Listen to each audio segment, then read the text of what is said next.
Shalom Bapak Ibu dan saudara-saudara yang saya kasihi di dalam Kristus. Bagaimana kabarnya di pagi hari yang indah ini? Ada sukacita, sehat walafiat, puji Tuhan. Mari kita sambut renungan pagi dengan doa. Ucapan syukur dan terima kasih kami naikkan kepadamu ya Bapa dalam nama Tuhan Yesus. Sepanjang malam kami bisa istirahat dengan baik, dan pagi ini pula boleh bangun dalam keadaan tubuh yang sehat. Sebelum kami melakukan seluruh aktivitas kami di sepanjang hari ini, kami mau belajar mencari lebih dulu kerajaan Allah dan kebenarannya, yaitu dengan membuka hati, pikiran, dan telinga kami mendengar firman yang disampaikan lewat renungan gembala. Itu sebabnya ya Tuhan, berfirmanlah. Di dalam nama Tuhan Yesus, haleluya, amin. Tema renungan pagi ini yaitu berubah menjadi lebih baik. 1 Tesalonika 5 ayat 6 berbunyi demikian. Sebab itu, baiklah jangan kita tidur seperti orang-orang lain, tetapi berjaga-jaga dan sadar. Nah saudara, semakin bertambahnya tahun, semakin bertambah pula usia kita. Semakin bertambahnya tahun berarti semakin dekat pula hari kedatangan Tuhan untuk kita secara pribadi, yaitu Tuhan Yesus Kristus ketika kita dipanggil pulang menghadap Dia.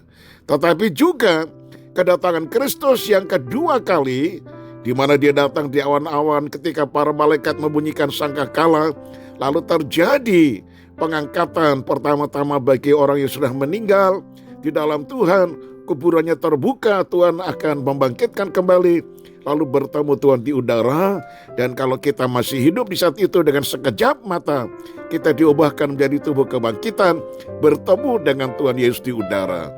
Karena ada nyanyian ya, ada pertemuan di udara, pertemuan yang manis.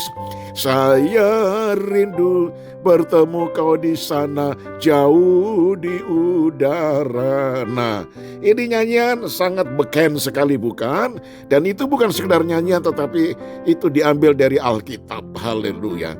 Nah, dalam menghadapi hari-hari yang akan datang saudara, ada kata lain selain kita harus memiliki semangat baru, tekad baru, dan komitmen baru yang bertujuan agar kehidupan kita jauh lebih baik dari tahun-tahun sebelumnya, maka kita harus sadar dan berjaga-jaga. Tidak seperti orang lain tidur-tiduran aja. Nah saudara-saudara, tetapi kita harus berjaga-jaga dan kita sadar. Haleluya. Nah saudara, harus ada perubahan positif di dalam diri kita. Perubahan itu bukanlah sekedar perubahan fisik semata, tetapi haruslah terutama hal kerohanian.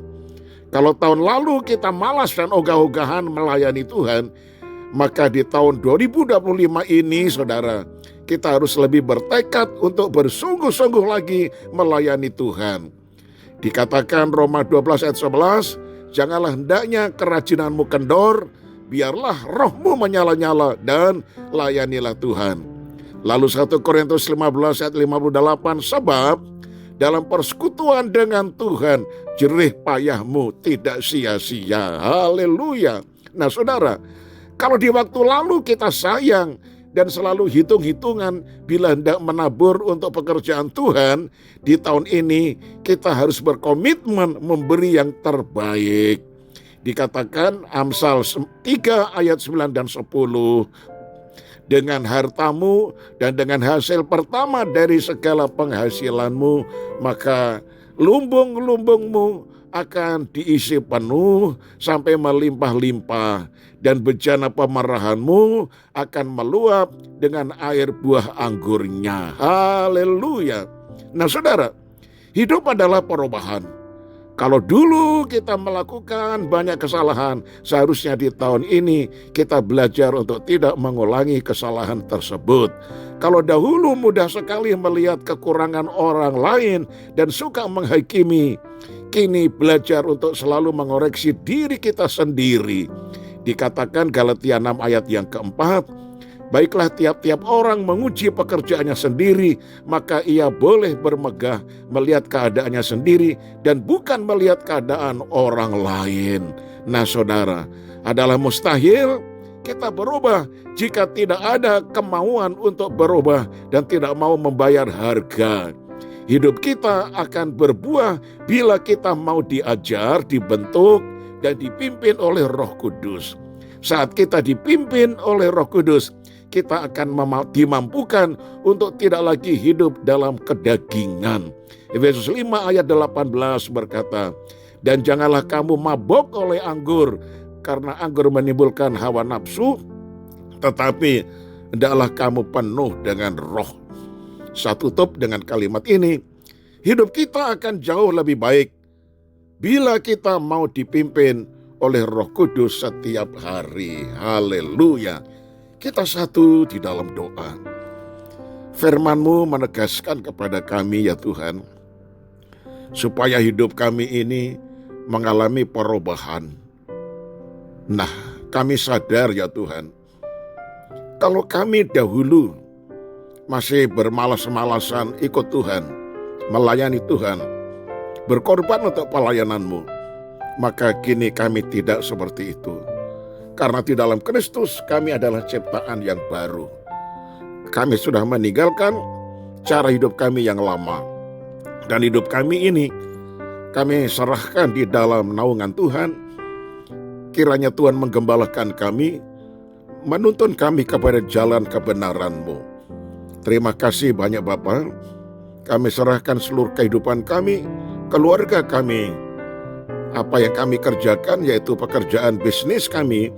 Kiranya Tuhan memberkati dan selalu menuntun supaya kami melihat anugerah yang berkat itu turun atas pekerjaan kami dan anak-anak kami semuanya diberkati supaya mereka yang bersekolah sukses semuanya.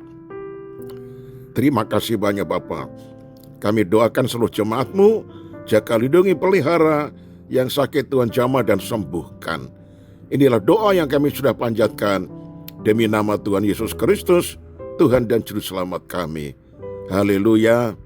Amin. Nah, shalom saudaraku, Tuhan Yesus memberkati dan tetap semangat.